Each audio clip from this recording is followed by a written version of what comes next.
वही कहा गया कि कवि कहते हैं बड़े भय तो क्या भय, जैसे पंछी को फल लगे ना अति दूर, वही कहानी। तो बड़े होने से क्या फायदा, हम आपको समझाए क्या क्या इस बात पे आपको कोई गौर नहीं।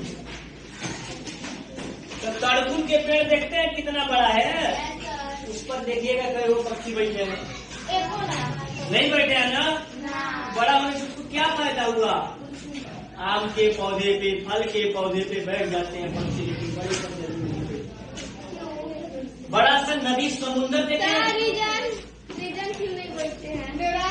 नहीं, डराने का मतलब नहीं है, रीजन बता रहे हैं। नदी का एग्जाम्पल देके, नदी बहुत समुद्र बहुत बड़ा भारी है, पानी बहुत ज्यादा उसमें बहते हुए धार चल रहा है, नदी काफी दूर है, छोटा सा एक गड्ढा में पानी पड़ा हुआ है। पानी तो नदी के समुद्र पर जाए तो पानी ही पानी है, लेकिन हमारे आसपास में एक गड्ढा में पानी लगा हुआ है। तो प्यास लगेगा तो क्या करेंगे, समुद्र के पास जाएंगे, उतना तो जाएंगे जी। उससे बढ़िया कि जब हमें गड्ढा में पानी मिल गया तो हम प्यासा अपना यहीं से समझ गए उसका भी एग्जाम्पल नहीं समझाएंगे। क्यों जाए उतना ऊपर, नीचे तो पेड़ दिख ही रहा है, उसको फल में नहीं जा रहा है, धूप मिटाने के लिए मिल जाए तो उतनों पर क्या करने जाएगा। जैसे एग्जाम्पल, कोई बात नहीं। अभी हम आपको बता रहे थे एक कवि के पास इतना क्षमता होता है जो 100 लोगों को हंसा लौटा देता है। कुछ ऐसे व्यक्ति जाते हैं सभा में, कवि को बुलाते हैं कि 100 लोगों के बीच में जाके अकेले 100 लोगों को हंसाने की क्षमता रखता है, उसके अंदर जिज्ञासा उत्पन्न करने की क्षमता है, वही कवि कहा है। कवि देखेंगे बहुत अच्छी अच्छी कहानी कहता है, बहुत सुनाएगा जो आप सुन के हैरान हो जाइएगा, अरे यार क्या बोल रहे हैं, कितना अच्छा बोल रहे हैं, कितना अच्छा बात कर रहे हैं। वो कवि के भाव में आपको हमारा पॉइंट ये था कि अभी हम लोग विषय हिंदी चला रहे हैं क्लास 8 के, बट ये है कि सबसे पहले हमारा प्रश्न उठा कि कविता किसे कहते हैं। कविता उसे ही कहा जाता है जिस कविता में भाव उत्पन्न होता है, उसी को कविता। ये बात आपको ध्यान रखिएगा, ठीक है। अगर कोई पूछे आप बिना डराए हुए जरूर से बताइए। अब कैसे भाव उत्पन्न होता है तो आपको बताइए। आपके सामने एक कविता रखा गया है, जो कविता का नाम है कबीर के पद। इस कविता में क्या करना है, भाव कैसे उत्पन्न होता है। कविता नाम है, पहला कार्य 11 पाठ का नाम है कवि के पद। इसी के भाव के रूप में दिखाएंगे कैसे। मेरा तेरा मनुआ कैसे एक होई रे, मेरा तेरा मनुआ कैसे हो, कैसे गई हो, मैं कहता हूँ अलिख देखी, तू कहता कागज की लेखी। यानी कहने का मतलब है मेरा तेरा मनुआ कैसे होगी, यानी कहने का ये हो गया कि आपका मंजिल कैसे होगा, किसका कैसे मंजिल मिलेंगे, हम किस पर पे जाएंगे। मनुआ की बात हो रही है। मनुआ का मतलब होता है मन, यानी आपका और मेरा, कि मेरा तेरा मनुआ कैसे एक, माने एक माने एक, कोई अब कैसे मन होगा, वैसे होता है जब प्रेम प्रेमिका एक साथ रहते हैं तो उनका मन एक होता है।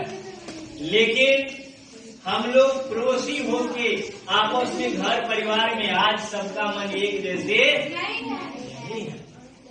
बड़ा भैया कुछ और कर रहे हैं, छोटा भाई कुछ और चिल्ला रहे हैं, मम्मी पापा कुछ और चिल्ला रहे हैं। अरे भाई आप पटदार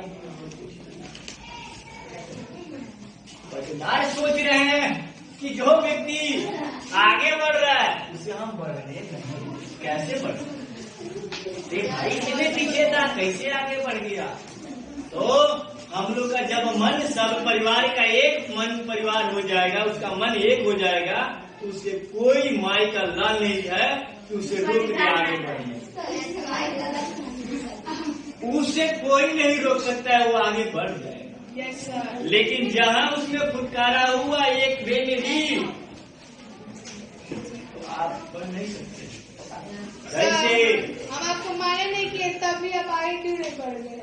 हम बढ़ रहे हैं, ऐसा थोड़ी यार, हम तो बढ़ रहे हैं बाबू। तो आपने बढ़ना नहीं दिया है। नहीं, आप पड़ोसी हैं, बट ये है तो आप हमें रुके हो ही नहीं। तो हम लोग आजकल ये देख लीजिए, दुनिया संसार में देखिए, आज के समय धरती पे देखिए, ये कलयुग है। आप भाई भाई में आपस में कट के लगे, पता है कैसे? दुश्मन समझ रहे हैं? कहे कि भाई छोटा भाई बड़ा भाई एक दूसरे को बात नहीं सौंप पा रहे, ऐसा हो सकता बात नहीं सौंप पा रहा है, उसके मन में बेईमानी हो गया। अरे यही नहीं, एक बड़ा भैया थोड़ा सा मधुर है, उनको छोड़ दिया गया, छोटा वाला एकदम जींस पैंट टाइट करके एकदम घूम रहा है। बड़ा वाला भैया के मन में उसको डाउट हो जाता है, अरे भाई इसके पास पैसा कहाँ से आया, ये कितना हाल, अपना इतना फैशन कैसे करना शुरू कर दिया। अब उसको जासूस लगा के पता करना शुरू कर दिया।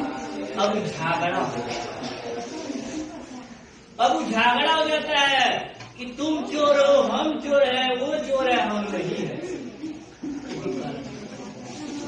यही चीजें है, तो इसीलिए कहा गया एक होई, यानी एक मन कैसे हो। एक में एक ही चीज का होता है, एक रूप तो होता है। वो कौन है? जिसका मन एक होता है, प्रेम और प्रेमिका, जो उसका मन एक होता है। यानी पत्नी और पति को समझ लीजिए, ये भी मानते थे पहले प्रेम से चलते थे, लेकिन आज के दिन में वो भाई के पास कोई प्रेम नहीं है। अब कुछ बहुत अच्छा नहीं लगता उनका बात, या बहुत बेकार लोग हैं, जब जाते थे उनका आवाज सही नहीं। अगर ऐसे दुनिया एक साथ एक हो जाए उसका बाड़ी ना, किसी के घर में किसी के साथ लड़ाई नहीं होगा और कोई न झगड़ेगा। लेकिन हम लोग क्या करते हैं, अपना बाड़ी खराब करते हैं, तुरंत उसको असूल बोल देते हैं, तुरंत उसे गाली दे देते हैं और तुरंत उसे अपने बाड़ी से पूछना।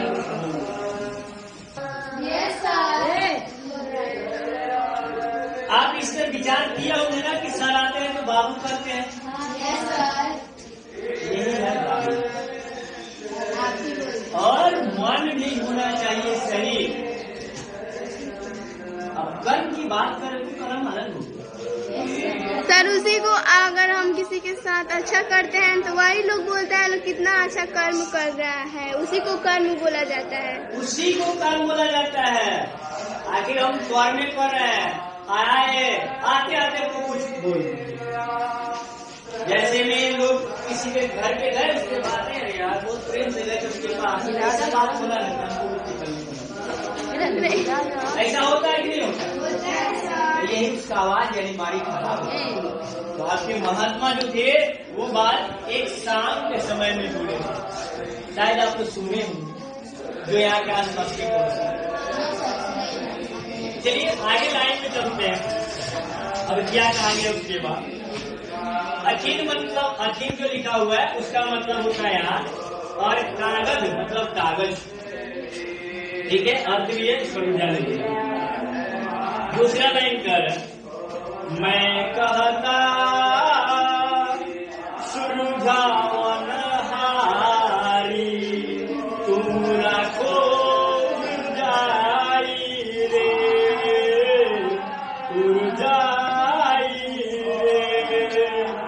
मैं कहता तू जागत रही हो, तू जागत रही हो, तू रहता है सोई रे, तू रहता है सोई रे। मतलब इस लाइन का मतलब होता है कि फुलझाई का मतलब क्या होता है ये हम लोग को मालूम होना चाहिए। लास्ट में ये चीज कहा गया कि तू जागत रही हो, तू रहता है सोई। हम लोग क्या करते हैं पता है, मेहनत करने के समय 10 मिनट में होगा, कल कर देंगे वो चिट्ठी भर का तेल 2 सेकेंड में हो जाएगा, सो जा। यही चीज नहीं है, हम ये भी करते हैं काम के साथ मजाक करते हैं। अब बताए क्या मजाक, अभी हम आपके सामने दिखलाए, अभी हम आपके सामने दिखला रहे हैं, हालांकि कोई नहीं कर रहा है, लेकिन सब इधर से उधर कुछ ऐसे विद्यार्थी हैं कि एक दूसरे से मन ही मन बात कर रहे हैं। तो पता है क्यों? क्योंकि उनके मन में ये चल रहा है यार जो सर को बता रहे हैं हम घर पे पढ़ के समझ लेंगे। उनके ये कहा बच्चे सामने समझिए ये कहा, इसीलिए कहा गया कि मैं कहता हूं तू जागत रहियो, जागत रहियो, तू रहता है सोई। यानी अपने लाइफ में कुछ करना है तो काम के पीछे भागो।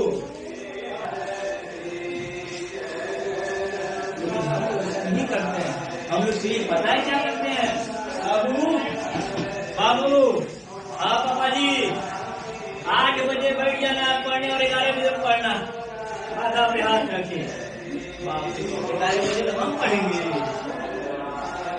ज्यादा पापा डांट मार में पड़े तो आप पापा बोलते हैं कि हाँ हम पढ़ लेंगे, लेकिन पता चला कि जब पढ़ने बैठे ना इधर उधर झांकना शुरू कर देते हैं, कान तेज कर लेते हैं कि पापा को सो जाते हैं तो हम भी सो जाते। हम अपना काम पर ध्यान नहीं दिए, पता है क्यों नहीं दिए? क्योंकि हम उसे हल्का समझ रहे हैं और सोच रहे कि अपने मिनट में चालू हो। कुछ लोग ऐसे सोचते हैं, कुछ ऐसे विद्यार्थी सोचते हैं जो सोचते हैं यार चलो पिटा देंगे हमारे बच्चे पढ़ाई, मन ही मन करते हैं, मन ही मन किसी से कहेंगे नहीं, चाहे शर्मिंदा लगता है। ऐसे विद्यार्थी हैं, ऐसे जितने विद्यार्थी हैं, कई तरह के विद्यार्थी हैं, सब एक नहीं है, सब एक नहीं है, सब अलग अलग तरीके से है। इसीलिए कहा गया जागत हुई हो रही, यानी जब तक ले रहिएगा तब तक ले आप जागते रहिए, सोने का प्रयास कम कीजिए। नींद क्या है, जो जाग करके धरती पे दिखा दोगे वही तुम्हारा जग में नाम होगा और कुछ नहीं। जग में नाम वही होता है जो जगता रहता है, और जो केवल सोता है वो जग में नाम नहीं करता। यही बातें हैं। सुनिए और भी है, अब क्या कह रहे हैं,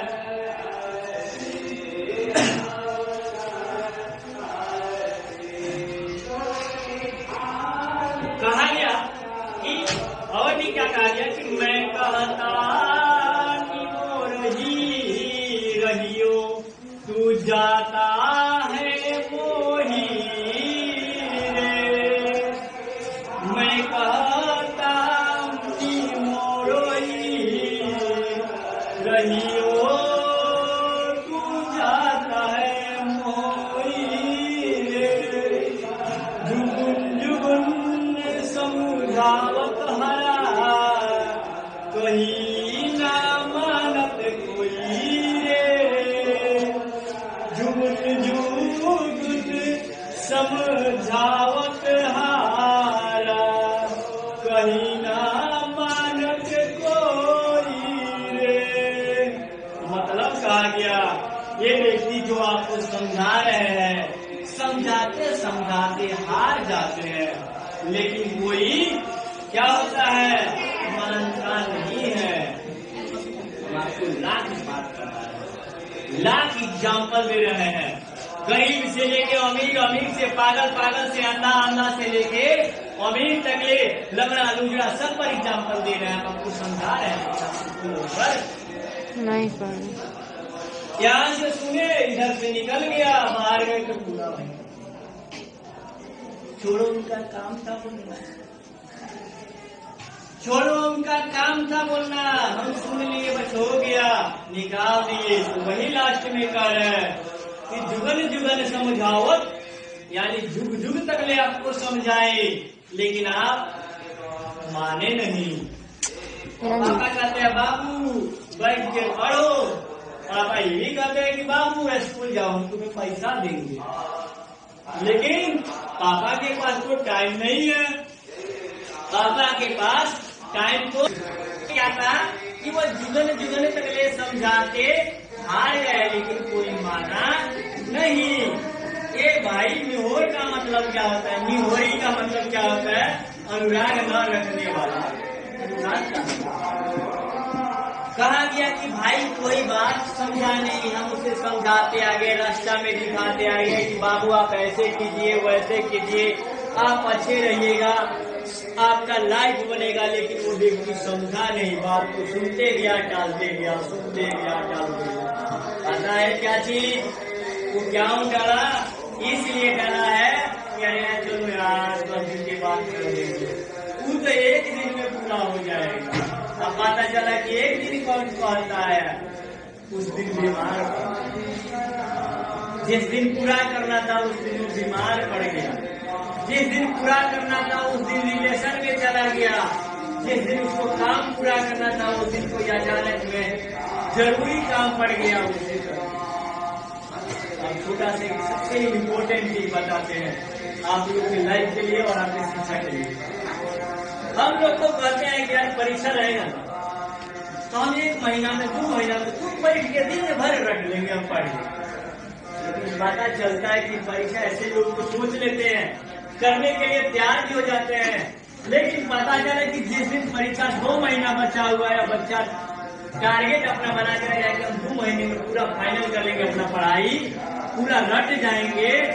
ऐसे चीज हुआ ना कि 2 महीना कौन करे, जब महीना एक व्यक्ति बीमार पड़ गया, 10 दिन वो बीमार पड़ गया, 3 दिन अपने रिलेशन में जरूरी पड़ गया तो चला गया, ठीक है, वही 13 दिन मान के चला दी। उसके बाद घर को ऐसे काम पड़ गया कि सारा 2 महीने इसी में खत्म हो गया। अब माथा धर के फेंकने से कोई फायदा नहीं है। अब कह रहे उसके मन में क्या चल रहा है, चलो जो लिखना हुआ लिखेंगे, पास में कहोगे।